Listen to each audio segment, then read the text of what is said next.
Hello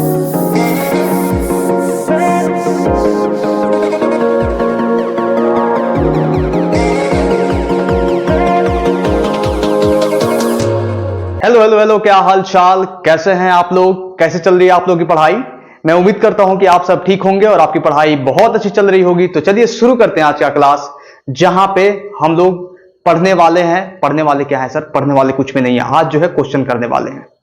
आज जो है आपको जो मैंने डीपीपी दिया था, जो मैंने क्वेश्चन प्रैक्टिस करने के लिए दिया था 15 क्वेश्चन, उसका सॉल्यूशन दूंगा आपको। एक एक सॉल्यूशन दूंगा, ठीक है ना? और इतने अच्छे तरीके से, इतने तगड़े तरीके से समझाऊंगा, जितना भी समय लगे एक सवाल को समझाने में, लॉन्ग फॉर्म में, शॉर्ट फॉर्म में, समझ में आ रहा है ना? पूरा दम लगा के आपको समझाने वाला हूं, ठीक है ना? देखिए, बस थ्योरी थ्योरी पढ़ने से काम नहीं चलेगा, समझ रहे हो ना? क्योंकि आपका जो एग्जाम है, नीट का एग्जाम, वो 99% न्यूमेरिकल बेस्ड है। देखना, इक्का दुक्का सवाल आता है जो थ्योरी बेस्ड आता है, लेकिन मैक्सिमम जो सवाल होते हैं, मोर देन 98%, 99% जो सवाल होते हैं, वो न्यूमेरिकल बेस्ड होते हैं। मतलब 45 क्वेश्चन में से आपको 42 से 43 क्वेश्चन जो है ना, वो आपको मिलने वाला है न्यूमेरिकल बेस्ड। तो चलिए शुरू करते हैं। देखिए, ये रहा क्वेश्चन आपके स्क्रीन पे, ये दोनों क्वेश्चन है, ठीक है ना? अगर आपने नहीं किया होगा डीपीपी में तो जल्दी फटाफट इसे सोल्व कर लीजिए। मैं इसका सोल्यूशन देने वाला हूं, ठीक है? जल्दी जल्दी फास्ट, समय नहीं लगना चाहिए। जल्दी जल्दी फास्ट पॉज कीजिए और सोल्व कीजिए, ठीक है ना? मैं सोल्यूशन कराऊं, समय नहीं है, बहुत सारा क्वेश्चन है, ठीक है ना? मैं सोल्यूशन कराऊं, कराइए सर। चलिए देखिए, पहला क्वेश्चन है भैया कि इफ θ1 बराबर θ2 बराबर θ3, मतलब ये ट्रायंगल दिया हुआ, 3 right angle triangle, 3 right angle triangle, ठीक है ना? 3 राइट एंगल ट्रायंगल्स, ठीक है? इसमें θ1 बराबर θ2 बराबर θ3, मतलब ये θ1 θ2 θ3 सेम है, ठीक है? देन बोल रहा है, then which of the following, ये WF का मतलब होता है which of the following is true, then इसमें से कौन सा सही है? सही सी बात है। तो tan θ1 बराबर tan θ2 बराबर tan θ3, मान लीजिए θ1 बराबर θ2 बराबर θ3, तीनों सेम है, मान लो 30 है, तो 30 बराबर 30, तो tan 30 tan 30 tan 30, इसीलिए tan वाला, तो ये तो सही है, ठीक है ना? अगला ऑप्शन देखते हैं। तो tan θ1 का वैल्यू कितना होगा? h1 अपन l1, tan θ2 का वैल्यू h2 अपन l2, tan θ3 का h3 अपन l3। अब इसी को पलट दो, l1 अपन h1, l2 अपन h2, l3 अपन h3, मतलब सब सही है, ठीक है? आ गया ना? चलिए आ गया सर। दूसरा क्वेश्चन देखिए, देखिए दूसरा क्वेश्चन जो है, दूसरा क्वेश्चन बहुत अच्छा क्वेश्चन है, बहुत बढ़िया क्वेश्चन है, ठीक है ना? देखिए, दूसरा क्वेश्चन बोल रहा है कि ए person at any instant finds angle of elevation. अब यहां पे एक नया चीज आया, एंगल ऑफ एलिवेशन। ये क्या होता है एंगल ऑफ एलिवेशन? इसका फील लीजिएगा बहुत अच्छे से। कभी भी आप मल्टी स्टोरेड बिल्डिंग को देखते हो, जैसे मैं 10 मंजिला, 12 मंजिला, 15 मंजिला बिल्डिंग को दूर से देखते हो, तो दूर से देखते हो तो ऐसे करके आराम से देख लेते हो, लेकिन भाई पास में जाके बिल्डिंग को देखोगे, समझ में आ रहा है? पास में आके बिल्डिंग के टॉप को देखोगे। सुनो मैं क्या बताना चाहता हूं, बहुत ध्यान से एक बार और। जब भी किसी 10 मंजिले मकान को देखते हो, 10 मंजिले लेते हैं फॉर एग्जांपल, 10 मंजिले मकान को देखते हो, ठीक है ना? और उसके टॉप को आपको देखना है, तो दूर से आराम से इसे देख लोगे ना टॉप को, मतलब सबसे छत वाले फ्लोर को, समझ में आ रहा है ना? उसको आराम से देख लोगे, ठीक है ना? आपकी आंखें आराम से देख, ज्यादा आंख नहीं उठाना पड़ेगा इसे देखने के लिए, क्योंकि बहुत दूर बिल्डिंग है। मान लो यहां से 200 मीटर दूर बिल्डिंग है, तो आराम से इसे देख लोगे, ठीक है ना? लेकिन वही बिल्डिंग के पास चले जाओ, थोड़ा सा पास चले जाओ, अब बिल्डिंग के टॉप को देखना, तो क्या करना पड़ेगा? ऐसे करना पड़ेगा। मतलब पहले एंगल जो था, मैं आपको बता रहा हूं, पहले एंगल ये बन रहा था, इसमें आएगा भी नहीं, यहां पे रखता हूं, देखो बहुत आराम से समझना, ठीक है ना? ये मान लो अपनी आंखें है, ठीक है ना? ये इतना है, ठीक है ना? यही तो उठाते हो देखने के लिए, तो एक्स एक्सिस से पहले एंगल इतना बन रहा था, आराम से ऐसे देख ले रहे थे, सही सी बात है, ठीक है ना? देख ले रहे थे, लेकिन जैसे पास में गए, टॉप को देखना है, तो ऐसे हो गया, मतलब एंगल और ऐसे हो गया, समझ में आ रहा है ना? मतलब पास पे जाने पे क्या होगा? एंगल बढ़ जाएगा। इतना समझ में आया? समझ में आया? चलिए अब इसी को करते हैं, ठीक है ना? अब इसको समझना पड़ेगा। देखिए, a person at any instant finds angle of elevation of 40 metre high building as 30 degree. 40 metre high building as 30 degree, मतलब एक हाई बिल्डिंग है जो 40 मीटर का है, ठीक है ना? और एक आदमी है जिसका एंगल ऑफ एलिवेशन जो है ना, अगर उसके टॉप मोस्ट पॉइंट को देख रहा है, तो एंगल ऑफ एलिवेशन का ही मतलब होता है कि कुछ दूर से उसके टॉप मोस्ट पॉइंट को देखना, ठीक है ना? कुछ दूर से टॉप मोस्ट पॉइंट को देख रहा है, तो यहां पे बना रहा है 30 डिग्री। कोई दिक्कत? कोई दिक्कत नहीं सर। यहां से देख रहा है, यहां से देख रहा है, उसकी आंखें यहां पे है, यहां से देख रहा है तो 30 डिग्री बना रहा है। कोई दिक्कत? कोई दिक्कत नहीं, क्योंकि लिखा हुआ है पर्सन एट एनी इंस्टेंट, किसी इंस्टेंट पे, यहां पे finds angle of elevation of 40 metre high building. 40 metre high building, ये क्या है? बिल्डिंग है, ये लाइन क्या है? बिल्डिंग है, एज 30 डिग्री, 30 डिग्री, ठीक है? समझ गए ना? मतलब अपनी आंखों से टॉप मोस्ट पॉइंट को देखना, उसके बीच का एंगल कितना बन रहा है? 30 डिग्री, ठीक है? After some time the angle of elevation becomes 60 degree, मतलब कुछ देर बाद एंगल ऑफ एलिवेशन कितना हो जाता है, 60 डिग्री हो जाता है। मतलब 60 डिग्री एंगल ऑफ एलिवेशन हुआ तो इसका मतलब ये पीछे आया होगा कि आगे गया होगा। मैंने आपको बताया ना कि दूर से किसी टॉप मोस्ट पॉइंट पे देखना है बिल्डिंग के, तो दूर से देख रहे हैं तो एंगल ऑफ एलिवेशन कम है, ज्यादा मुंडी नहीं उठाना पड़ रहा है, इससे ज्यादा मुंडी नहीं उठाना पड़ रहा है, ऐसे उठाना पड़ रहा है। लेकिन वही पास जाते हैं तो ये अपना मान लो एक्सिस है, तो इसे ऐसे मुंडी उठा के देखना पड़ता है, जो टॉप मोस्ट पॉइंट दिखाई दे, तो एंगल ऑफ एलिवेशन बढ़ा पास में जाने से। समझ में आ रहा ना? और दूर जाने से एंगल ऑफ एलिवेशन घटा, मतलब एंगल ऑफ एलिवेशन यहाँ पे बढ़ा है 60 डिग्री, मतलब पास गया होगा। समझ में आ रहा ना? तो मान लो यहाँ पे आया, तो अब इसकी आंखें यहाँ पे होंगी। समझ में आ रहा ना? तो यहाँ से देख रहा है एंगल ऑफ एलिवेशन कितना बना रहा है, 60 डिग्री। समझ रहे हो? समझ रहे हो? समझ गए ना? पूछ रहा then value of distance the person move towards the building is, मतलब पर्सन यहाँ पे था, यहाँ से यहाँ गया, ये डिस्टेंस कितना मूव किया, मान लो सपोज x मूव किया, ठीक है ना? समझ रहे हो ना? सपोज x मूव किया, पूछ रहा है इस x का वैल्यू क्या होगा। मान लेते हैं ये d दिया हुआ है पूरा डिस्टेंस, मान लेते हैं कि इनिशियल पोजीशन से बिल्डिंग तक का डिस्टेंस, समझ में आ रहा ना, ये d है और ये x है। समझ गए? ये d है और ये x है, तो इस x का वैल्यू क्या होगा? चलो बता दो x का वैल्यू क्या होगा, बता दो x का वैल्यू क्या होगा। बस आपको ये डायग्राम बनाना था, मतलब सवाल देख के डायग्राम अगर बना लेते हो तो सवाल का जो वजन है ना 2.5 ग्राम हो जाता है, बस इतना समझ लो। तो डायग्राम बनाने आपको आना चाहिए, अगर डायग्राम बना लोगे सब कुछ आसान हो जाएगा, मुश्किल कुछ भी नहीं रहेगा। जैसे ये सवाल है, आपने डायग्राम बनाया, अब देखिए आंसर कैसे निकलेगा, ये समझ में आया ना? आया सर, बहुत बढ़िया से। अब आंसर निकालने के लिए क्या करना पड़ेगा अपने को? आंसर निकालने के लिए यहां पे देखना पड़ेगा, एक tan 30 हो जाएगा, tan 30 कितना हो जाएगा, tan 30 हो जाएगा 40 बाई डी, बिल्कुल tan 30 कितना हो जाएगा, tan 30 इस बड़े ट्रायंगल में देखेंगे ना तो tan 30 कितना हो जाएगा 40, और बाई डी मतलब tan 30 equal to perpendicular upon base, ठीक है ना? अब देखो tan 30 हो गया, अब आ जाओ tan 60, tan 60 क्या लिख सकते हैं, tan 60 लिख सकते हो सर 40 अपन ये बेस, तो ये बेस कितना हो जाएगा, ये हो जाएगा d माइनस एक्स, बिल्कुल, क्योंकि ये पूरा d है, ये x है तो d माइनस एक्स, ठीक है ना? तो 40 अपन d माइनस एक्स, कोई दिक्कत? कोई दिक्कत नहीं। अब बोलोगे सर x का वैल्यू निकालना है, इसको क्या करते हैं, दोनों को डिवाइड कर देते हैं, आ जाओ कर देते हैं, डिवाइड कर देते हैं, tan 30 by tan 60 is equal to 40 upon d, और ये है 40 अपॉन d माइनस एक्स, मतलब 40 अपॉन d माइनस एक्स, तो d माइनस एक्स ऊपर चला जाएगा, कोई दिक्कत? कोई दिक्कत नहीं, ठीक है ना? आप देखो 40 से 40 गया, ठीक है ना? tan 30 कितना होता है 1/√3 इंटू tan 60 कितना होता है √3, कोई दिक्कत? कोई दिक्कत नहीं, ये हो जाएगा d minus x by d, मतलब 1/3 is equal to d minus x by d, मतलब हम ये बोल सकते हैं 3d minus 3x is equal to d, कोई दिक्कत? 3d माइनस 3x, 3 यहाँ पे चला जाएगा, इक्वल टू डी आ जाएगा, मतलब यहाँ पे हम ये बोल सकते हैं कि minus 3x equal to minus 2d, मतलब x इक्वल टू 2d/3। तो क्या 2d/3 आंसर होगा इसका? यहाँ पे नहीं होना चाहिए, क्योंकि मैंने जो आपको ऑप्शन दिए हैं, ऑप्शन क्या दिया था, ऑप्शन ये दिया था, मैं ऑप्शन भी लिखा देता हूँ, ऑप्शन लिखाना भूल गया, 40√3, बी नंबर में दिया था 80√3, सी नंबर में ऑप्शन आपका था 40/√3, डी नंबर में ऑप्शन था आपका 80/√3, कुछ ऐसा ही ऑप्शन था, ऑप्शन आप देख लेना।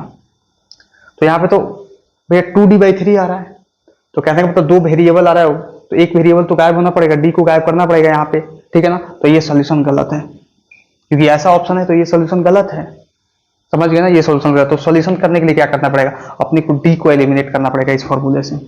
अब डी को एलिमिनेट कैसे करें, यहाँ पे लगाते हैं तड़का, ठीक है ना? पहले मिटाने दीजिए।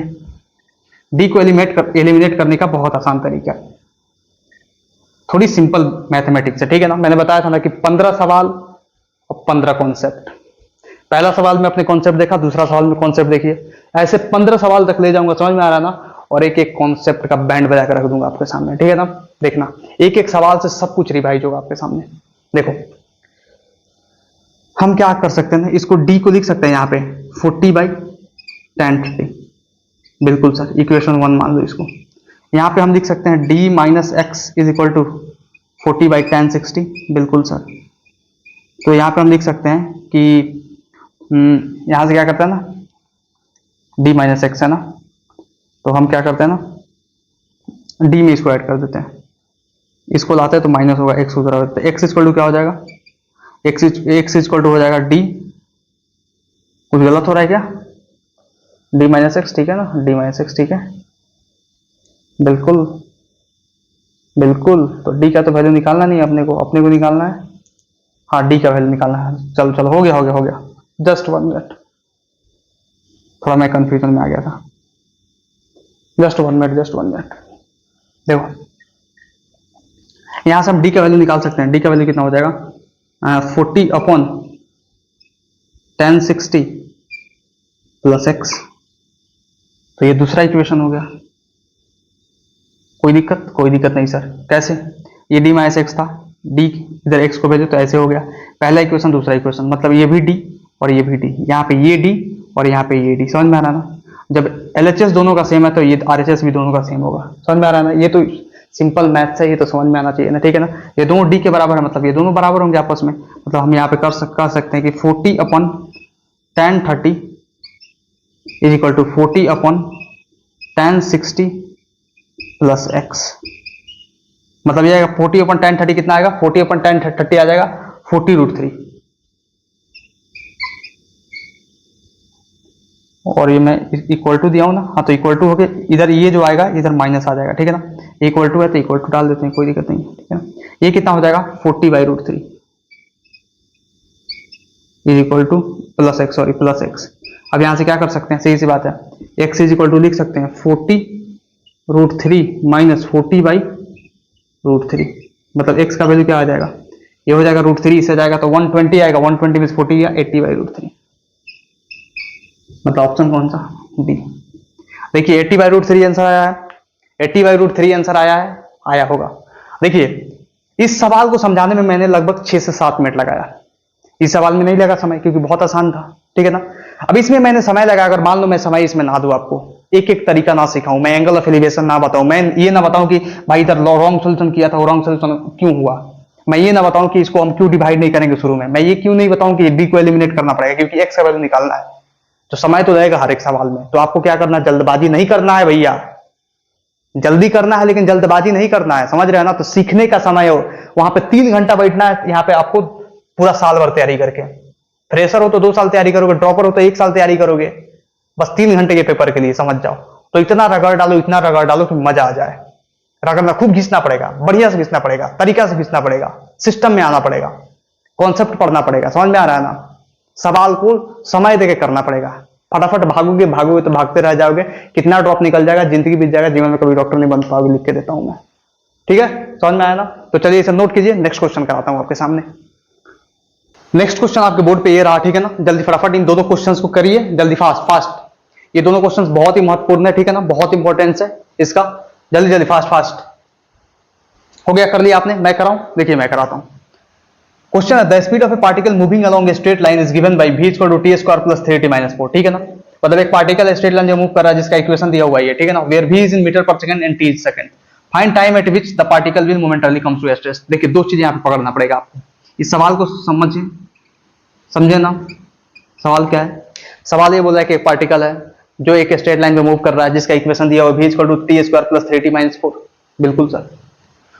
और दूसरा चीज बोल रहा है यहाँ पे कि find time at which, time का वैल्यू बताना आपको, टी का value, at which the particle will momentarily come to rest, मतलब पार्टिकल जिस मोमेंट पे रेस्ट पे आएगा, मतलब रेस्ट पे आएगा उसका वेलोसिटी 0 हो जाएगा ना। तो वेलोसिटी दिया हुआ उसको 0 करके देखते हैं, टी टाइम का वैल्यू अपने आप आ जाएगा, करके देखो।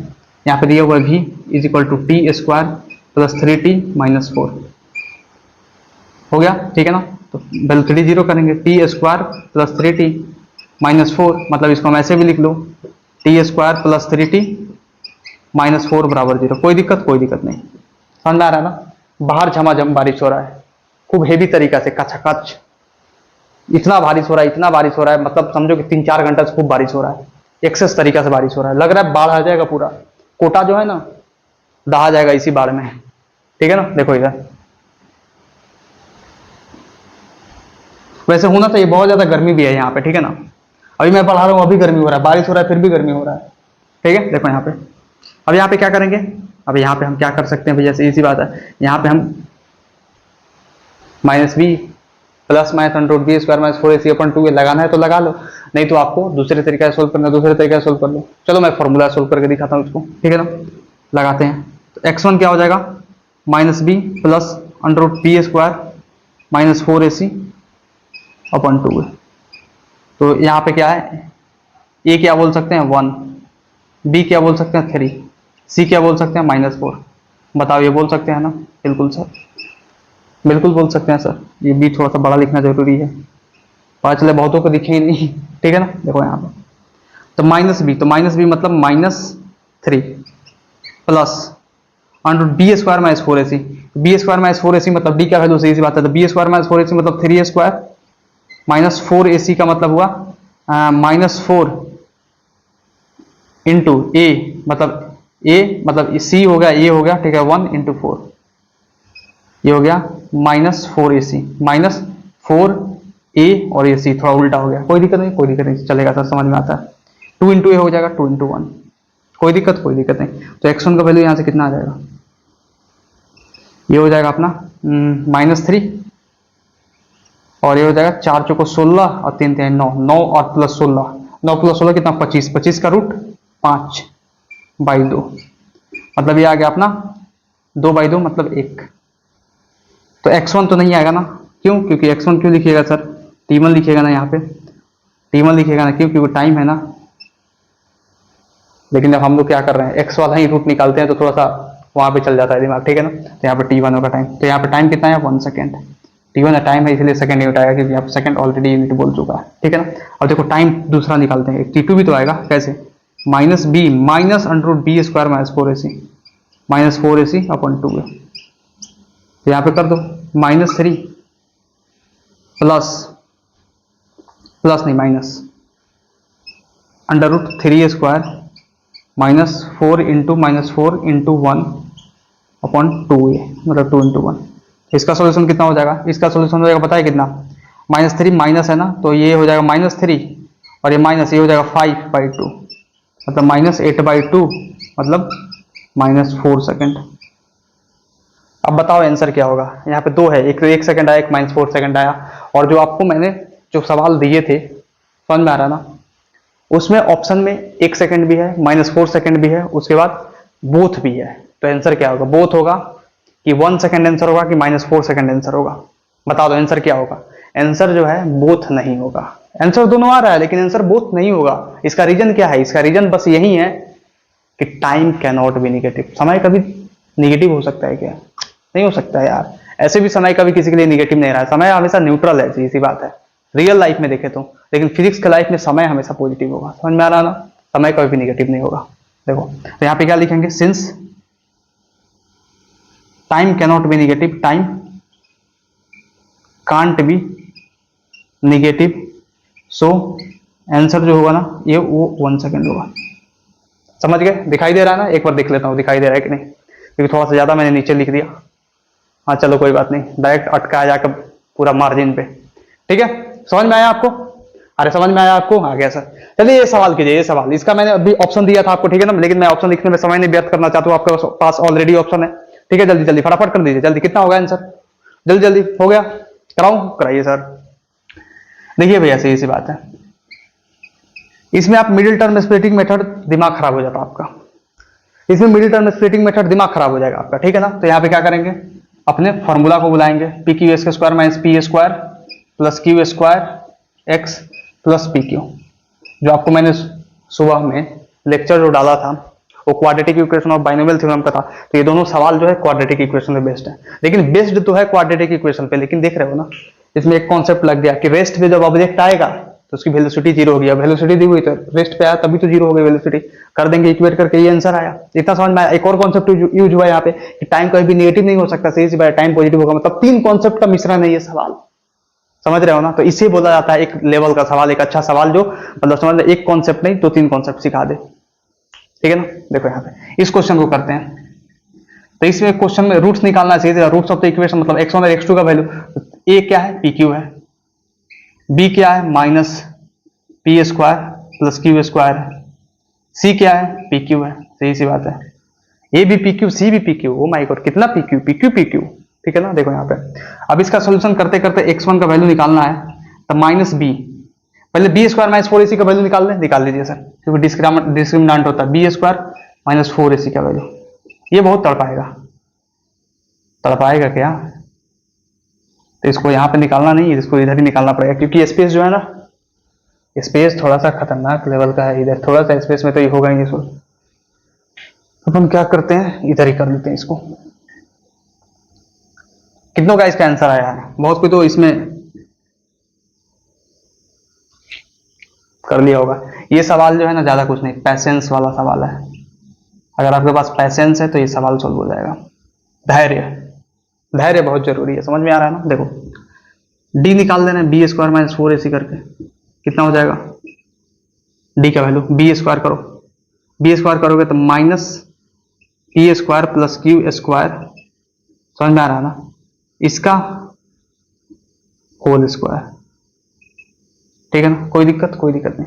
माइनस 4ac तो माइनस 4 इंटू पी क्यू, कोई दिक्कत नहीं, समझ में आया ना। ये हो गया बी स्क्वायर, ये पूरा बी था, ये बी का वैल्यू था पूरा, minus P square plus q square, कोई दिक्कत। अब इसका सोल्यूशन करते हैं।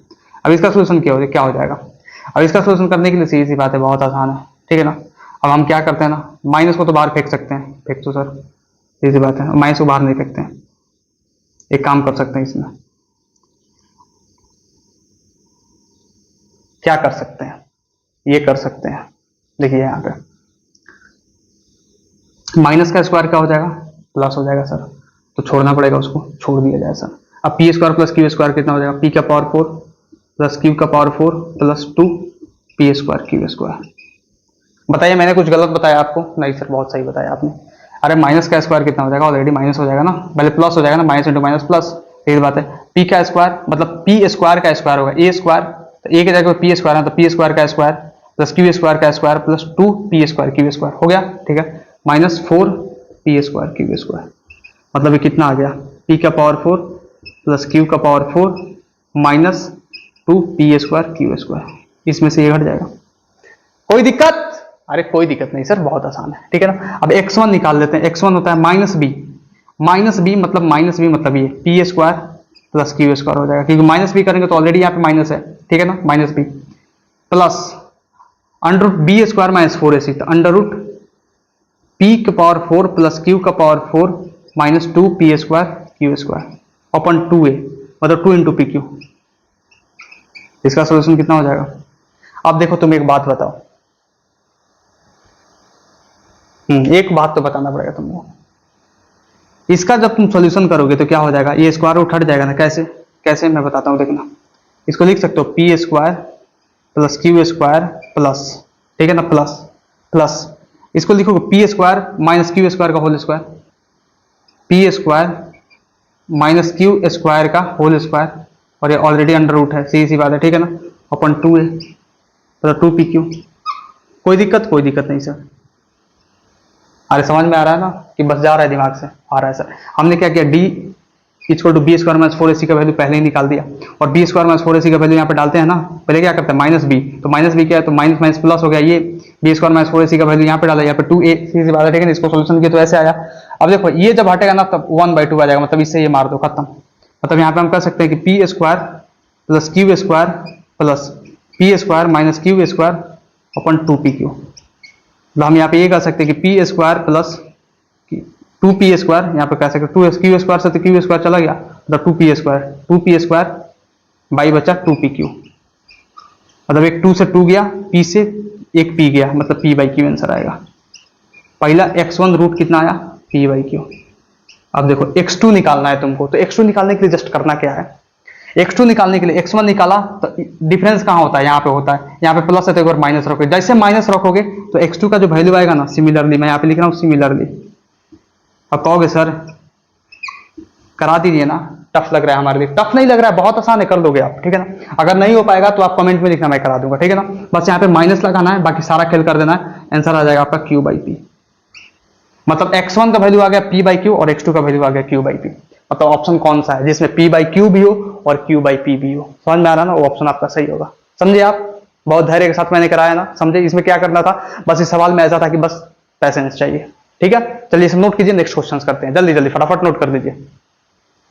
Now moving towards next questions. Next two questions जो है ना आपके बोर्ड के सामने है, ठीक है ना, जल्दी फटाफट इसे कर दीजिए, जल्दी फास्ट। क्वेश्चन नंबर 5 एंड 6 बहुत सारे क्वेश्चन सभी कराने बाकी है, ठीक है ना, समझ लीजिए कि समय लगेगा। अगर एक क्वेश्चन को भी 5 मिनट लेके चला जाए तो 15 क्वेश्चन है, मतलब टोटल समझिए तो ऑन एन एवरेज 75 मिनट्स के आसपास लगने वाला है। कोशिश करेंगे 1 घंटा में सलटाने के लिए, ठीक है ना।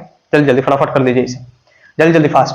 बहुत आसान सवाल है, दोनों सवाल थोड़ा सा कॉन्सेप्चुअल है, थोड़ा सा दिमाग लगाना पड़ेगा आपको, ठीक है ना, बस समझना, ठीक है ना। इसमें एक फॉर्मूला यूज होगा, area of circle, well sorry circumference of circle, सीधी सी बात है, 2πr होता है। और इसमें एक फॉर्मूला होगा वॉल्यूम ऑफ स्फीयर्स, समझ रहे हैं ना, वॉल्यूम ऑफ स्फीयर 4/3πr3। बस ये 2 चीज ध्यान रखो, ये सवाल हो जाएगा। कर लिया आपने, कर दिया, पॉज करके कर लिया, मैं कराऊं, करा दूं, करा दीजिए सर। चलिए आइए, देखिए सवाल को बहुत ध्यान से, बहुत बढ़िया से समझने का प्रयास कीजिएगा। If A rod of length L, ठीक है ना, एक रॉड है जिसका लेंथ एल है, ये मान लो एक रॉड है, ठीक है ना, रॉड को रॉड जैसा बनाते हैं थोड़ा खूबसूरत, एक रॉड है, ठीक है, इसका लेंथ क्या है, एल है, ठीक है ना। Bend to form a coil of N turns, इसको बेंड कर दिया गया, मोड़ दिया गया, समझ में आ रहा ना, एक रॉड था, इसको मोड़ के कॉइल ऑफ एन टर्न्स में बना दिया गया, मतलब कॉइल ऑफ एन टर्न्स में, ऐसा कुछ कॉइल ऑफ एन टर्न्स में, समझ में आ रहा ना, एन टर्न्स मतलब बहुत बार लपेट दिया गया, समझ में आ रहा ना, एन टर्न्स के कॉइल में, जिसका रेडियस मान लो कुछ स्मॉल आर है। पूछ रहा है ये स्मॉल आर क्या होगा, मतलब स्मॉल आर रेडियस क्या होगा। कहने का मतलब ये है, मैं आपको समझाता हूं, चलिए चार्जर को निकालता हूं, ठीक है ना। देखिए ये भैया अपना रॉड था, ठीक है ना, ऐसे रॉड था, ठीक है ना। अब इसको रॉड जो है ना, इसको मोड़ मार के कन्वर्ट कर दिया गया कॉइल ऑफ एन टर्न्स में, मतलब ऐसा कुछ, ठीक है ना, कॉइल ऑफ एन टर्न्स में कुछ ऐसा। देखिए देखिए बहुत अच्छे से देखिएगा, हाँ कुछ ऐसा, समझ में आ रहा, ऐसा। तो जो ये रेडियस बना, समझ में आ रहा है, जो ये रेडियस बना यहाँ पे, रेडियस, ये रेडियस का वैल्यू कितना होगा, ये पूछना चाहता है। चलिए बताइए कितना होगा, जल्दी जल्दी फास्ट बताइए कितना होगा, कितना होगा सर। बहुत आसान है, ये लेंथ ही तो है ना, यहाँ पे क्या है, ये लेंथ जो है ना, ये लेंथ में गया है, मतलब सरकमफ्रेंस ऑफ सर्कल में गया है ये लेंथ, मतलब यहाँ पे लेंथ कंजर्व होगा, लेंथ क्या होगा, कांस्टेंट होगा। तो बोल देंगे एल इनिशियल जो होगा वही एल फाइनल होगा, सही सी बात है। तो एल इनिशियल कितना है भैया, सही सी बात है, एल है, एल फाइनल कितना हो जाएगा, 2πr, और कितना बार लपेटो, एन बार लपेटो तो इंटू एन, समझे ना, समझ गया सर। तो आर का वैल्यू कितना आ जाएगा, L/2πn। अब कहोगे सर ये तो आ गया, इसका फील दिलाया जाए, दे दो फील, चलो आज फील दिलाता हूं।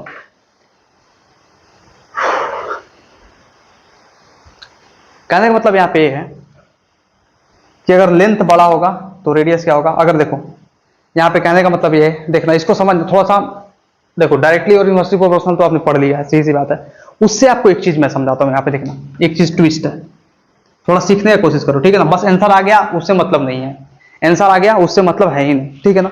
अपने को सीखना है, सीखना क्या है, देखो मैं यहाँ बताता हूँ अपने को क्या सीखना है। देखो अपने को ये सीखना है यहाँ पे कि जब n कांस्टेंट होगा यहाँ पे, समझ में आ रहा है ना, तो r जो होगा ना डायरेक्टली प्रोपोर्शनल टू l होगा, कोई दिक्कत नहीं। अब वहीं जब l कांस्टेंट होगा यहाँ पे, तो जो r होगा ना वो इनवर्सली प्रोपोर्शनल टू n होगा। चलो इसमें कोई दो मत नहीं आना चाहिए, एक ही मत आना चाहिए, क्योंकि सही है भाई, सही सी बात है, ऐसा है ही, ठीक है ना। मतलब कहना क्या चाहते हैं सर कि जब हम नंबर कांस्टेंट रख देंगे, समझ में आ रहा है ना, नंबर कांस्टेंट है, n का वैल्यू कांस्टेंट रखेंगे, मतलब एक ही बार लपेटेंगे, समझ में आ रहा है ना, तो r directly proportional to l होगा, सही बात है। एक ही बार लपेटे हो ना, तो जितना बड़ा रेडियस होगा उतना बड़ा लेंथ होगा, मतलब इतना बड़ा लेंथ है तो इतना बड़ा रेडियस आ रहा है इसका। छोटा लेंथ कर दोगे, देखो n बढ़ा दो, n का नंबर बढ़ा दो, n का नंबर बढ़ा दिए, सीधी सी बात है, तो रेडियस भी कम हो गया। n का नंबर कम कर दो, मतलब एक ही बार लपेट दो, समझ में आ रहा है, एक ही बार लपेट दो तो देखिए रेडियस का वैल्यू ज्यादा हो गया। इससे तो यही समझ में आता है ना, आया फिर। चलिए दूसरा सवाल आप करते हैं, दूसरा सवाल the second question, moving towards the second question. Second question देखिए, सेकंड क्वेश्चन क्या बोल रहा है, सेकंड क्वेश्चन बोल रहा है भैया कि if there are n sphere of radius R combined to form a bigger sphere of radius capital R, then what is the radius capital R। मतलब कहने का मतलब रेडियस क्या होगा जो स्फीयर बना, मतलब कहने का मतलब ये है भाई साहब कि छोटा छोटा ये ऐसा जो है ना, ऐसा छोटा छोटा, if there are n sphere of radius R, मतलब n स्फीयर्स है, ठीक है, जिसका रेडियस कितना है, स्मॉल आर है, स्मॉल आर है, स्मॉल आर है, स्मॉल आर है, स्मॉल आर है, स्मॉल आर है। कोई दिक्कत नहीं, ठीक है। तो इस combined to form bigger sphere, मतलब सब कंबाइंड हो गया, समझ, छोटा छोटा छोटा छोटा समझ में रहा है, इतुसा इतुसा इतुसा इतुसा सब आइडेंटिकल था क्योंकि रेडियस आर है, सेम है। तो स्फीयर छोटा छोटा समझ में आ रहा है ना, बहुत सारा एन स्फीयर कंबाइन करके एक बड़ा सा स्फीयर बना ले रहा है। तो मान लीजिए बड़ा सा स्फीयर बना लिया, कंबाइन किया और ये बड़ा सा एक स्फीयर बना लिया, रेडियस कैपिटल आर का। पूछा देन फाइंड इट्स रेडियस, मतलब इसका रेडियस क्या होगा कैपिटल आर का। बहुत आसान है, सीधी सी बात है। कैसे भैया, जब ये सब मिलके ये बड़ा सा स्फीयर बनाया तो वॉल्यूम में कोई चेंज नहीं सर, तो वॉल्यूम में चेंज नहीं, तो वॉल्यूम सेम कर दो दोनों का, तो कर दो ना। वॉल्यूम यहाँ पे क्या होगा, कांस्टेंट होगा। इसमें क्या कांस्टेंट था, इस सवाल में लेंथ कांस्टेंट था, यहाँ पे वॉल्यूम कांस्टेंट होगा। जब वॉल्यूम कांस्टेंट था तो मतलब वॉल्यूम इनिशियल बराबर वॉल्यूम फाइनल।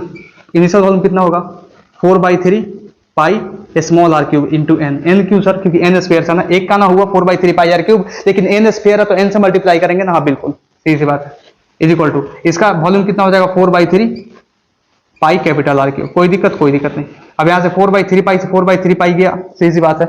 अब कितना आ गया, कैपिटल आर क्यूब बराबर एन स्मॉल आर क्यूब। कोई दिक्कत नहीं, लेकिन अपने कैपिटल आर का वैल्यू चाहिए, तो कैपिटल आर का वैल्यू कैसे निकलेगा, आर इक्वल टू एन का पावर 1/3 आर का पावर 3 इंटू 1/3। अब 1/3 क्यों किया, क्योंकि आपको पता है, मैंने ऑलरेडी बेसिक मैथ्स में सिखा दिया है कि जब भी पावर इधर जाएगा, सही सी बात है, वो 1 में चला जाता है। तो यहां से ये कट गया, मतलब कैपिटल आर का वैल्यू आ गया अपना एन का पावर 1/3 इंटू स्मॉल आर।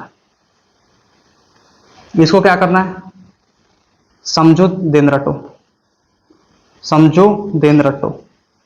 ऐसा नहीं कि रटो, नहीं भाई रटो नहीं, समझो फिर रटो, बिना समझे नहीं रटना है, ठीक है ना। ये कैसे आया ये आपको ध्यान होना चाहिए, बहुत ज्यादा इंपॉर्टेंट है।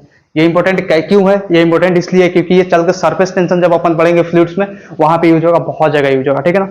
तो चलिए इसे नोट कीजिए, नेक्स्ट क्वेश्चन की तरफ अपन मूव करते हैं जल्दी फास्ट। चलिए नेक्स्ट क्वेश्चन का सोल्यूशन करते हैं, ठीक है ना। जल्दी फटाफट कर लीजिए इसे। 3 सवाल है आपके सामने दिया गया है, ठीक है ना। अगर नहीं किया आपने डीपीपी में तो यहां पे करना है, फिर मेरे कराने के बाद उतारना है, ठीक है ना। नहीं तो ऐसा नहीं कि आप किए ही नहीं और मैं क्या करूं, फटाफट करा दो और आप उसे छाप लें, तो कोई फायदा होने वाला नहीं है। ये कोई क्लास 10 का पढ़ाई नहीं है, समझ लीजिए। ये आप नीट का तैयारी करने आए हो, और नीट का जब तैयारी करने आए हो तो दो जोड़ लगा के हैसा करना पड़ेगा। अगर जोड़ लगा के हैसा नहीं किए तो नहीं हो पाएगा, ठीक है ना। जो काम करना है दिल से करो, मन से करो, पूरा ध्यान से करो, और लगातार मेहनत चाहिए उसमें, समझ में आ रहा है ना, तभी हो पाएगा वो काम पूरा। अगर नहीं कर रहे हो तो मैं अभी कहूंगा कि अभी छोड़ दो, कोई फायदा नहीं है, टाइम वेस्ट नहीं होगा। बोलोगे सर एक्सपीरियंस मिलेगा, सर एक्सपीरियंस मिलेगा, तो एक्सपीरियंस का क्या करोगे, झुंझुना बजाओगे, ठीक है ना। देखो यहाँ पे हो गया, कर लिया आपने, अरे कर दिया, अरे कर लेला कि ना बाबू, कर लेला। देखिए मैं कराता हूं, find total angle travelled by an object in pi rotation on circular track. अच्छा, ये नीट का सवाल है, नीट का आया हुआ PYQ है, सही सी बात है। कहने का मतलब एक सर्कुलर ट्रैक है, सही सी बात है, सर्कुलर ट्रैक है, इस पे कोई ऑब्जेक्ट एक रोटेशन तय करता है, यहां से लेके यहां तक आता है, तो कितना एंगल ट्रेवल करेगा एक रोटेशन में, सर 2 पाई रेडियन, सही सी बात है। 2 रोटेशन में सर 2 × 2 पाई रेडियन, मतलब 4 पाई रेड, और क्या, बिल्कुल सर। अब मैं बोल रहा हूं पाई रोटेशन में, पाई रोटेशन में कितना ट्रेवल करेगा, मतलब पाई इज ए नंबर, सही सी बात है। पाई रोटेशन मैंने दे दिया यहाँ पे, पाई रोटेशन मतलब ये नंबर ऑफ रोटेशन का बात कर रहा है, नंबर ऑफ रोटेशन का, समझ में आ रहा है ना। इसमें कितना करेगा, पाई × 2 पाई, मतलब 2 पाई स्क्वायर रेडियन। किसका आंसर होगा, देखो pi is not always angle, ऐसा नहीं कि 180 डिग्री में कितना हो गया, मैंने दे दिया पाई रोटेशन, तुम समझो 180 डिग्री में कितना रोटेट करेगा, ये नहीं समझना। पाई बताया था ना आपको, पाई इज ए नंबर। जब मैं बेसिक मैथ्स का कॉन्सेप्ट ऑफ एंगल बता रहा था तो आपको बताया था कि पाई एक नंबर है, उसके साथ अगर न्यूटन लग जाए तो फोर्स हो जाएगा, उसके साथ मीटर लग जाए तो लेंथ हो जाएगा, क्योंकि पाई का वैल्यू होता है 3.14 metre, 3.14 degree, 3.14 metre per second square, 3.14 Newton. समझ रहे हो इस बात को। इसके सामने क्या लगा, रोटेशन लगा, जब इसके सामने रोटेशन लगा तो नंबर ऑफ रोटेशन हो गया, जैसे 2 रोटेशन है वैसे 1 रोटेशन है, वैसे ही पाई रोटेशन है, तो 2 पाई × पाई, सही सी बात है, 2 पाई स्क्वायर रेडियन। समझ में आया ना, बढ़िया से आया ना, चलिए आ गया, कोई दिक्कत। अब देखिए कैलकुलेट द वैल्यू ऑफ √0.99, मतलब बाइनोमियल थ्योरम, सही सी बात है, कर लीजिए, हो जाएगा, कर लीजिए, इसका सोल्यूशन हो जाएगा, बहुत आसान है, ठीक है ना। कैसे होगा, √0.99 है, ठीक है ना। इसको कैसे लिख सकते हो, इसको लिख सकते हो आप ऐसे, 0.99 का पावर हाफ, और कैसे लिख सकते हो, सीधी सी बात है, 1 माइनस 0.01 का पावर हाफ, सीधी सी बात है। बताओ सही लिख रहा हूँ ना? सही सर, सीधी सी बात है कि 1 माइनस 0.1 0.99 होगा। इसको और आगे एक्सटेंड करो तो कैसे लिख सकते हो, इसको हाफ इधर लाओगे, क्यों? क्योंकि ये x जो है 1 से बहुत छोटा है, तो 1 माइनस हाफ इंटू 0.01, ठीक है ना। अभी कितना हो जाएगा, इसको अब सोल्व करोगे, फर्दर सोल्व तो करोगे, इस फर्दर सोल्व तो 1 माइनस, इसका फर्दर सोल्व करने पे आता है, देखो 1 माइनस ये चला जाएगा तो अपन कितना आ जाएगा 100, तो ये 1/2 कितना हो जाएगा 1/2 0.5 और 0 तो 0.005, मतलब ये आएगा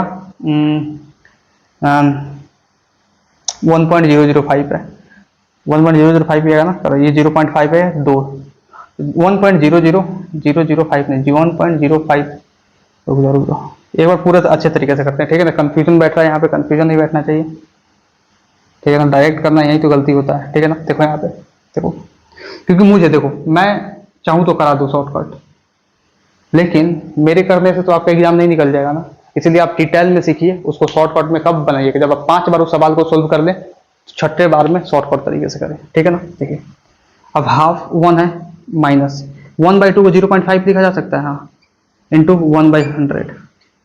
अब ये डबल जीरो इधर जाएगा तो डबल जीरो चिपक जाएगा, क्योंकि इसको 10 लिखो ना तो 3 को 0 ना, तो 1 माइनस 0.005, मैंने सही लिखा था, कोई दिक्कत नहीं लिखा था, लेकिन आपको समझ में आना चाहिए। अब इसमें से इसको माइनस कर दो, मतलब 1.1.000 में से 0.005 माइनस करना, ये हो जाएगा 5, ये हो जाएगा 9, ये हो जाएगा 9, ये हो जाएगा 0, मतलब आंसर कितना आ जाएगा 0.995।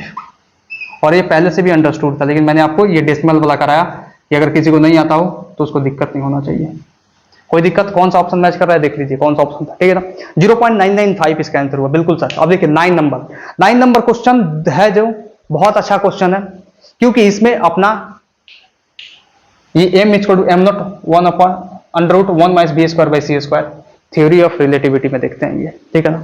ये अपने सिलेबस में नहीं है ये फॉर्मूला, इससे ना कोई क्वेश्चन आ सकता है ना आएगा, सीधी सी बात है, ठीक है ना। लेकिन इस पे सवाल करके ये समझ में आएगा कि बाइनोमियल थ्योरम होता क्या है।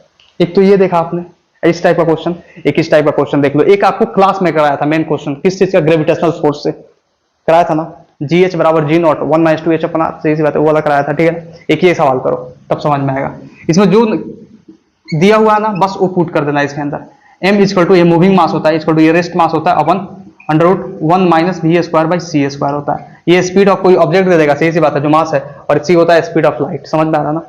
अब यहाँ पे सब कुछ दिया हुआ, हर चीज दिया हुआ कि द मास और m of a body moving with velocity v is given by m बराबर m0 √1 minus v square by C square, where m0 rest mass of body and is equal to 10 kg, m0 का value 10 kg दिया हुआ है, c is the speed of light, c 310 metre per second. अब m का value पूछ रहा है, जब v का वैल्यू हो 310 मीटर पर सेकंड, करते जाओ।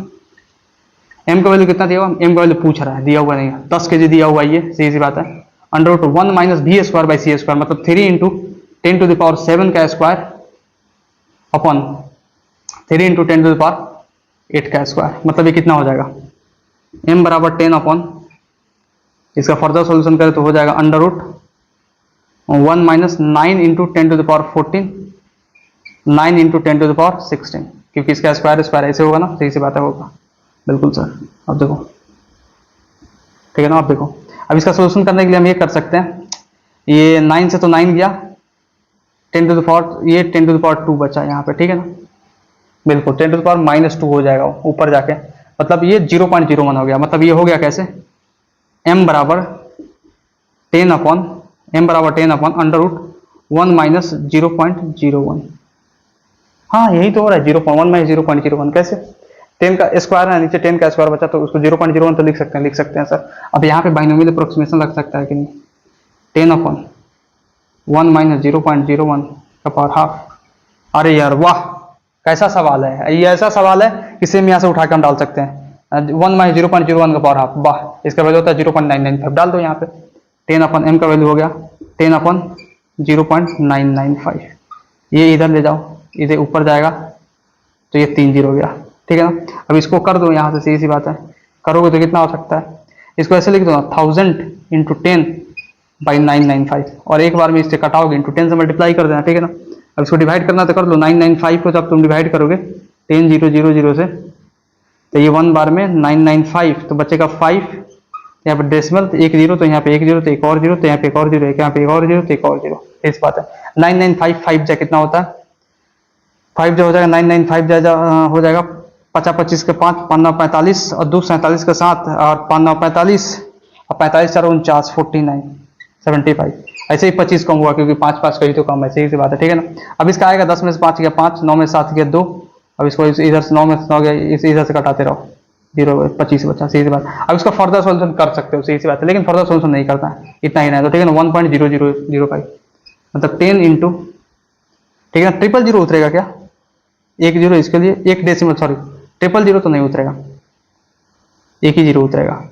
कैसे, एक तो डेसिमल उतारा तो उसके लिए 0 उतारा, ठीक है ना, एक 0 के लिए एक और 0 उतारा, एक 0 के लिए एक और 0 उतारा, ऐसे देखना, ठीक है ना।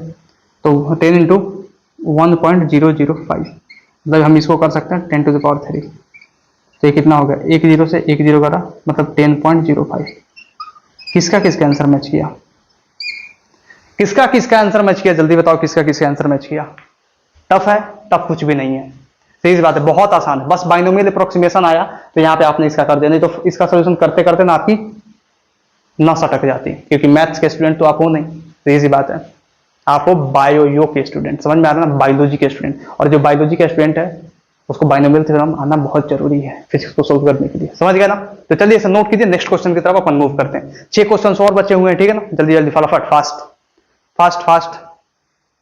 Now moving towards the next question. Next question आपके बोर्ड पे रहा, ठीक है ना, जल्दी फटाफट कर लीजिए। क्वेश्चन नंबर 10 11 12 एंड 13, 4 क्वेश्चन है, चारों क्वेश्चन बहुत अच्छा क्वेश्चन है, ठीक है ना, बहुत कुछ सिखा के ले जाएगा आपको। जल्दी जल्दी फास्ट फास्ट फास्ट फास्ट, समय नहीं है, जल्दी जल्दी पॉज कीजिए कीजिए जल्दी। 4 क्वेश्चन है, 4 मिनट मिलना चाहिए आपको, ज्यादा उससे ज्यादा समय नहीं मिलना चाहिए। हो गया, कर दिया आपने, कराऊं मैं, करा दूं, करा देता हूं। देखिए, find F net is equal to G M M 1/r² plus 1/2r² plus up to infinity तक, ठीक है। अब इसमें क्या लगेगा, सही सी बात है, जीपी सीरीज है, ठीक है ना। जीपी सीरीज कैसे पहचानोगे, कॉमन रेशियो उसका सेम होना चाहिए, तो इसका सोल्यूशन हम करते हैं। इसे हम ये कर सकते हैं, लिख सकते हैं कि G capital M small M बटे r², ये r² कॉमन हम यहाँ से ले सकते हैं ना, क्योंकि r² सब में जाएगा, सही सी बात है, ऐसा पैटर्न बनाया तो मतलब यहाँ पे आ जाएगा 1 + 1/2 plus 1/4 plus dash dash dash अब प्लस इंफिनिटी तक जाएगा। ये तो जीपी सीरीज है, आपको 10 बार देख चुके हैं। जब ये जीपी सीरीज है भैया, सही सी बात है, ये जीपी सीरीज है, तो क्या हो जाएगा, इसका सम कितना हो जाएगा, इसका मात्र सम निकाल दो, सम कितना हो जाएगा, first term by 1 minus common से, फर्स्ट टर्म कितना है 1 बाई 1 माइनस कॉमन, इसमें कितना आएगा 1/2 से 1 से डिवाइड कर दो तो 1/2 आएगा, 1/4 को 1/2 से डिवाइड करो तो 1/2 आएगा, मतलब 1/2, मतलब 1/1/2 कितना आ जाएगा 2, मतलब इसका वैल्यू आ गया 2 आई जी एम बाई r², मतलब 2g capital M small M बटे r²। किसका किसका आंसर मैच किया, किसका किसका आंसर मैच किया, ये वाला आंसर आएगा आपका, आ गया आंसर, सच में आ गया ना। चलिए नेक्स्ट क्वेश्चन देखते हैं। नेक्स्ट क्वेश्चन है कि भैया जी का वैल्यू दिया हुआ है, ये देखिए जी का वैल्यू दिया हुआ है कि स्मॉल जी बराबर capital G M by r², ये होता भी एक्सेलरेशन ड्यू टू ग्रेविटी का फॉर्मूला, ठीक है। Then for G to be maximum, मतलब स्मॉल जी को मैक्सिमम करना है, जहां पे कैपिटल जी कांस्टेंट है, क्या करना पड़ेगा, मास और आर में क्या करना पड़ेगा, तो आपको बताया था ना concept of maximum and minimum में, नहीं देखा है तो जाकर वो लेक्चर देखो, बहुत ज्यादा इंपॉर्टेंट है, बहुत सारी चीजों से चूक जाओगे तुम, समझ में आ रहा ना, कैसे फिजिक्स फिसल जाएगा आपके हाथों से, समझ में भी नहीं आएगा। जो मैं बेसिक मैथ्स में करा रहा हूं बहुत ज्यादा इंपॉर्टेंट है, इस चीज को समझना, ठीक है ना, एक ही बेसिक मैथ्स का लेक्चर नहीं छोड़ना है। देखो इधर जी को क्या करना है भैया, मैक्सिमम करना है, तो सीधी सी बात है, तो एम को मैक्सिमम करना पड़ेगा, मतलब एम को इंक्रीज करना पड़ेगा, और आर को क्या करना पड़ेगा, मिनिमम करना पड़ेगा, मतलब डिक्रीज करेगा, इसको इंक्रीज करो इसको डिक्रीज करो तब जाके ये इंक्रीज होगा, सीधी सी बात है, तो वही होगा, M increases R decreases, M को इंक्रीज करना पड़ेगा, आर को डिक्रीज करना पड़ेगा, समझ गया ना, ये बहुत आसान था। अब find roots of the equation, ये वाला, अब इस टाइप के इक्वेशन में समझ में आ रहा है ना, जब ऐसा इक्वेशन दिया रहा है तो बच्चा फंस जाता है। 2x² - 4x = 0 है, हमने इसमें रूट्स पूछ दिया, तो बच्चा जानते हो क्या करता है, बच्चा ये करता है भैया इस -4x से इधर लेके चल जाओ, तो 2x² = 4x हो जाएगा, x से x कटा, x = 2 आ गया, लेकिन ये 1,00,000% गलत है, ये ऐसा होता ही नहीं है। क्यों, क्योंकि भैया आपको अभी क्वाड्रेटिक इक्वेशन में पढ़ाया था, सुबह जो लेक्चर दिया था उसमें क्या बताया था मैंने, उसमें ये बताया था कि जिस भी इक्वेशन का पावर 2 होगा उसमें 2 रूट्स आएंगे, और 2 रूट्स आपको निकाल के कितना बार बता दिया, देख रहे हैं ना, उसी समय से सवाल कराया, 1 2 तो रूट्स का सवाल आ गया इसमें, ये तीसरा रूट का सवाल है, तो इसमें ऐसे होगा सॉल्यूशन इसका, 2x² - 4x = 0, मतलब इसमें क्या करोगे आप, 2x कॉमन ले लोगे तो x - 2 आ जाएगा = 0, समझ रहे हो ना, तो 2x बराबर 0 आएगा 1, और एक आएगा x माइनस टू बराबर 0। तो यहाँ से x का वैल्यू एक 0 होगा और x का वैल्यू यहाँ पे 2 होगा। तो देखना जो ऑप्शन मैंने दिया था आपको डीपीपी में, जो ऑप्शन मैंने दिया था उसमें 0 2 कौन सा आंसर आ रहा है, कौन सा ऑप्शन मैच किया 0 2 का, जो भी ऑप्शन मैच करा है शायद 1 या 2 होगा मेरे ख्याल से। हाँ ठीक है ना, थर्ड ऑप्शन तो मुझे याद है +2 मैंने दिया था, तो +2 तो आंसर गलत होगा। इसके दो रूट्स आएंगे 0 और 2। कोई दिक्कत नहीं सर। चलिए नेक्स्ट क्वेश्चन देखिए। नेक्स्ट क्वेश्चन बहुत आसान है, ठीक है ना। कॉन्सेप्ट ऑफ डायरेक्शन, अगर नहीं पढ़ा है आपने कॉन्सेप्ट ऑफ डायरेक्शन का मेरा लेक्चर, तो ये सवाल आपसे नहीं होगा। और एक गारंटी कहता हूं ना कि ऐसा सवाल में फंसा देगा इतना जगह एग्जामिनर कि आप फंस जाइएगा, और ऐसा तरह से फंसिएगा कि समझ में नहीं आएगा कि कहां जाएं क्या करें, समझ में आ रहा है। इसलिए आपसे 1000 बार कह चुका हूं, बेसिक मैथ्स मेरा मत छोड़ना तो मत छोड़ना, ठीक है ना। देखो a bird is flying with velocity of 10 metre per second, मतलब 10 मीटर पर सेकंड से एक बर्ड फ्लाई कर रहे ए बी सी में, मतलब 30 डिग्री ईस्ट ऑफ नॉर्थ में, बी में हो गया एस 30 डिग्री वेस्ट में, ठीक है ना, और सी में नॉर्थ ईस्ट में मूव कर रहे हैं, ठीक है ना। Represent it on direction diagram, मतलब इसको डायरेक्शन डायग्राम पे रिप्रेजेंट करना है तो कर दो, सही सी बात है। सबके लिए डायरेक्शन डायग्राम एक बनाओ, कर दो, इसके लिए भी एक बनाओ। ये हो गया एन, ये ई, ये डब्ल्यू, ये एस, ये एन, ये ई, ये डब्ल्यू, ये एस, ये भी ये एन, ये ई, ये डब्ल्यू और ये एस। डेंटिंग बिंडिंग हो गया, ठीक है ना। श्रृंगार कर दिया। अब देखो श्रृंगार कर दिया तो सही सी बात है, 30 डिग्री ईस्ट ऑफ नॉर्थ, मतलब नॉर्थ से ईस्ट की तरफ जाना है 30 डिग्री। इसका मतलब यही होता है, इसका मतलब क्या होता है, रिवाइज हो जा रहा है आपका, ठीक है ना। देखिए नॉर्थ से ईस्ट की तरफ जाना है 30 डिग्री, नॉर्थ से ईस्ट की तरफ 30 डिग्री जाना है, नॉर्थ से ईस्ट की तरफ जाना है, मतलब ऐसे जाना है, कितना जाना है 30 डिग्री। तो ये हो जाएगा ऑप्शन 30 डिग्री, नॉर्थ से ईस्ट की तरफ 30 डिग्री। कोई दिक्कत नहीं सर। दूसरा साउथ 30 डिग्री वेस्ट है, इसका मतलब ये होता है कि साउथ से वेस्ट की तरफ जाओ 30 डिग्री। ऐसे लिखा है ईस्ट ऑफ नॉर्थ, तो नॉर्थ से पीछे आना है, इधर से इधर आना है, सही सी बात है। कितना आना है 30 डिग्री, लेकिन ऐसे लिखा है तो इधर से उधर जाना है, ठीक है ना। 30 डिग्री मतलब साउथ से वेस्ट की तरफ 30 डिग्री, साउथ से वेस्ट की तरफ 30 डिग्री, ये 30 डिग्री समझ में आना, मतलब साउथ से वेस्ट की तरफ 30 डिग्री आना। और नॉर्थ ईस्ट लिख दिया, नॉर्थ ईस्ट लिख दिया, मतलब नॉर्थ और ईस्ट के बीच में, मतलब यहां से 45 डिग्री बनेगा क्योंकि टोटल 90 होता है, और यहां से 45 डिग्री बनेगा क्योंकि टोटल 90 होता है। बताइए आसान है ना, कोई टफ है इसमें, कुछ टफ नहीं है। मतलब ये तीनों वैरायटी का सवाल करना है कॉन्सेप्ट ऑफ डायरेक्शन में, और कॉन्सेप्ट ऑफ डायरेक्शन का लेक्चर आप नहीं देखे हैं तो प्लीज जाकर देखिए, नहीं तो बहुत कुछ छूट सकता है और आपको परेशानी आ सकती है, ठीक है ना। तो जल्दी फटाफट कीजिए इसे, 2 क्वेश्चन और बचते हैं और दोनों क्वेश्चन को धड़ाधड़ मैं कराता हूं, ठीक है ना। जल्दी फटाफट इसे नोट कीजिए। Now moving towards the next question. Next question देखिए अपना, नेक्स्ट ये लास्ट दोनों क्वेश्चन है, ठीक है ना। अब अपन अल्टीमेट गोल पे आ गए, ठीक है ना। पूरा 15 क्वेश्चन कराना था, ये लास्ट 2 क्वेश्चन बचा हुआ है, और इस लास्ट दोनों क्वेश्चंस को बहुत अच्छे से करते हैं, ठीक है। ये दोनों क्वेश्चंस देखिए, मैं आपको हिंट दे रहा हूं। पहला जो क्वेश्चन है एपी सीरीज पे बेस्ड है, और दूसरा जो क्वेश्चन है आपका प्रोपोर्शनलिटी कॉन्सेप्ट पे बेस्ड है। तो दोनों क्वेश्चन होना चाहिए क्योंकि दोनों चीज मैं पढ़ा चुका हूं, ठीक है ना। इस क्वेश्चन का हिंट दिया हुआ है यहाँ पे, ठीक है ना। सवाल अच्छे से पढ़िए, इत्मीनान से पढ़िए, लाइन बाय लाइन पढ़िए, ग्रांटेड कहता हूं सवाल होगा आपसे, ठीक है। जल्दी जल्दी फटाफट कर दीजिए। दोनों क्वेश्चन के लिए 1-1 मिनट का समय दिया जाता है आपको, 2 मिनट का। पॉज कीजिए, 2 मिनट लीजिए और सोल्व कीजिए, ठीक है ना। उसके बाद मैं सॉल्यूशन करता हूं, ठीक है, मैच कीजिएगा। देखिए पहला जो क्वेश्चन अपना ये बोल रहा है 51 ट्यूनिंग फॉक्स आर अरेंज्ड, कितना 51 tuning forks are arranged in increasing order of their frequency. If frequency difference between 2 successive tuning fork is 5 and if frequency of first tuning fork is 500 hertz, then frequency of last tuning fork will be. ऐसा कुछ question कराया था मैंने जब AP series पढ़ाया था, तो ऐसा ही सिमिलर क्वेश्चन मैंने कराया था, जिसमें मैंने लास्ट ट्यूनिंग फॉर्क की फ्रीक्वेंसी दी थी और फर्स्ट की पूछी थी। इसमें फर्स्ट का दिया हुआ, लास्ट ट्यूनिंग फॉर्क का पूछ रहा है, तो ये तो बहुत आसान है, सिमिलर क्वेश्चन है जस्ट, ठीक है ना। देखिए यहां पे अपन क्या करेंगे, अपन ये करेंगे, सही सी बात है। ट्यूनिंग फॉर्क समझते हो ना, ऐसा होता है, ये increasing order of the frequency में अरेंज्ड है, मतलब फ्रीक्वेंसी, इसका फ्रीक्वेंसी नेक्स्ट वाला से कम है, फिर इसके नेक्स्ट वाला से ये कम है, इसके नेक्स्ट वाला से कम, मतलब इंक्रीजिंग ऑर्डर में, इससे ज्यादा नेक्स्ट वाला, इससे ज्यादा नेक्स्ट वाले का फ्रीक्वेंसी, इससे ज्यादा नेक्स्ट वाले का फ्रीक्वेंसी, इंक्रीजिंग ऑर्डर में, ठीक है ना। अब देखिए बोल रहा है 51 ट्यूनिंग फॉक्स, मतलब नंबर ऑफ ट्यूनिंग फॉक्स कितना है, number of tuning forks, number of tuning forks ये है 51, मतलब नंबर ऑफ टर्म्स है, ये तो नंबर ऑफ टर्म्स ही हुआ ना, सही सी बात है। Number of tuning forex, number of terms, ठीक है ना। ये frequency difference between 2 successive tuning fork is 5, मतलब फ्रीक्वेंसी डिफरेंस का मतलब क्या हुआ, कॉमन डिफरेंस। फ्रीक्वेंसी डिफरेंस कितना है, 5 है, मतलब ये कॉमन डिफरेंस देखिए डी। बिल्कुल सर, कोई दिक्कत नहीं। नेक्स्ट है if frequency of first tuning fork is 500 hertz. First tuning fork का फ्रीक्वेंसी कितना है, 500 हर्ट्ज, मतलब frequency of first tuning fork, ये देख लीजिएगा। फिर एक फ्रीक्वेंसी है, ये फर्स्ट ट्यूनिंग फॉर्क है, कितना है 500 हर्ट्ज, मतलब ये तो ए का वैल्यू दे दिया ना। और पूछ रहा है what is the frequency of last tuning fork, मतलब एल का वैल्यू पूछ रहा है आपसे। तो एल का फॉर्मूला क्या होता है, a plus n minus one into d. तो एल पूछ रहा है, ए का वैल्यू दिया हुआ है 500 प्लस एन माइनस वन, कितना एन है 51 माइनस वन इंटू डी का वैल्यू है आपका 5। ये सोल्व कीजिए, 500 है 5 5 10 250 और 250 प्लस 500 कितना होता है 750 हर्ट्ज।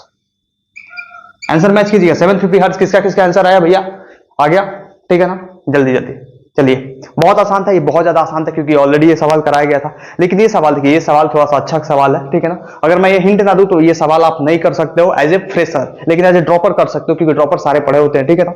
चलो क्वेश्चन को अच्छे से पढ़ना। A bob is whirled in a horizontal plane by a means of a string with an initial speed of omega rpm. कहने का मतलब एक बॉब है, जैसे में ऐसा होता है, मैं दिखाता हूं आपको, देखना। एक बॉब है, ये बॉब है, समझ में आ रहा है ना, और इसको पकड़ के ऐसे घुमाया जा रहा है। फॉर एग्जांपल मैं दिखाता हूं आपको, just look at it, just look at this charger. सही सी बात है, ये ऐसा ही है, देखो ऐसा ही है ना, सही सी बात है। अब इसको ऐसे घुमाया जा रहा है, ऐसे घुमाया जा रहा है, पकड़ के एक स्ट्रिंग से घुमाया जा रहा है, तो सर्कुलर मोशन करेगा, ऐसे सर्कुलर मोशन कर रहा है, देखना कर रहा है ना, अरे कर रहा है, हाँ सर कर रहा है, बिल्कुल कर रहा है, ठीक है कर रहा है ना सब, देखना।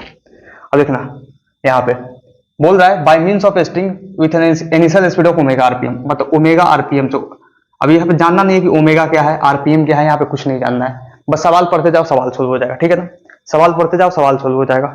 ये कहां से गिर गया, इंक,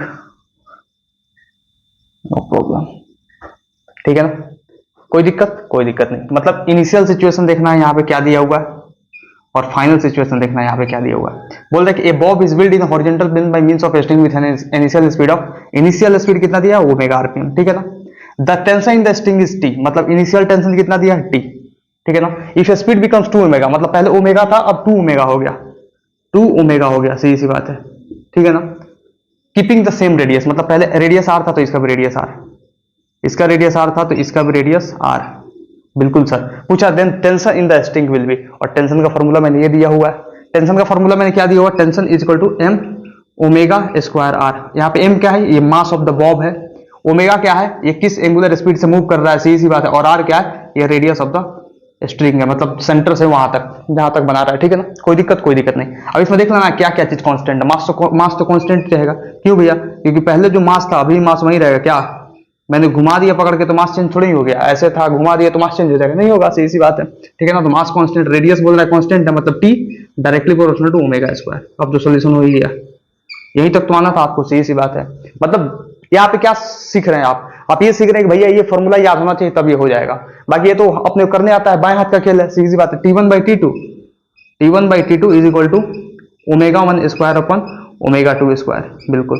तो T1/T2 टी है, और टी है ना, तो टी डैश का वैल्यू अपने को निकालना है, मान लो, क्यों, क्योंकि टी डैश बोलना है tension in the string becomes, मतलब फाइनल टेंशन क्या हो जाएगा, मान लो टी डैश हो जाएगा, टी डैश का वैल्यू निकाल लो, इज इक्वल टू ओमेगा 1 का वैल्यू कितना है, ओमेगा 2 कितना हो गया, 2 ओमेगा का होल स्क्वायर, ओमेगा से ओमेगा गया, ये 2 2 4 हो जाएगा, 40 आएगा, मतलब टी डैश बराबर 40। बताओ आंसर मैच किया किसका किसका, बहुत आसान है ना, इसमें कुछ भी टफ लग रहा है आपको, कुछ भी टफ नहीं है, कुछ भी टफ नहीं है, कुछ भी, समझ में आ रहा है ना, कुछ भी टफ नहीं है, बहुत आसान है। कोई दिक्कत है यहां तक, कोई दिक्कत नहीं। तो कैसा लगा आज का क्लास, आज का क्लास बहुत ही जबरदस्त था सर, बहुत ही बढ़िया था सर। इसका रीजन यह है कि बहुत सारे डिफरेंट टाइप के सवाल करने को मौका मिला।